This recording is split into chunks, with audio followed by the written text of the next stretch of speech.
त्या मुलीच्या पालकांशी पण मी बोललेली आहे आणि अशा आणखी काही केसेस असतील तर त्यांचाही शोध घ्यावा आणि त्याची संपूर्ण चौकशी करावी असे आदेश मी एसपींना दिलेले आहेत। यात राजकीय पाठबळ असल्याचा आरोप केला जातोय।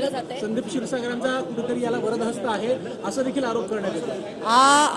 आरोपी असतो तो राईट लेफ्ट हँड कोणाचा असतो याला अर्थ नाही। शासनाच्या दृष्टीने त्याच्यावर कारवाई तशीच झाली पाहिजे जशी एका अल्पवयीन मुलीवर अत्याचार करणाऱ्या माणसाच्या वर कारवाई झाली पाहिजे। अत्यंत कठोर अशी कारवाई होईल। जो क्लास चालक व्यक्ती आहे त्यांना अनेकांचे क्लासेस देखील त्या ठिकाणचे बंद केले। वर्षभरापासून त्या मुलींसंदर्भामध्ये आरोप समोर येत आहेत। नेमकं काय सत्यता आहे त्या सगळ्या? याची सत्यता आहे। काही गोष्टी गुप्त ठेवाव्या लागतात ते कायद्याने आम्हाला बंधनकारक आहे।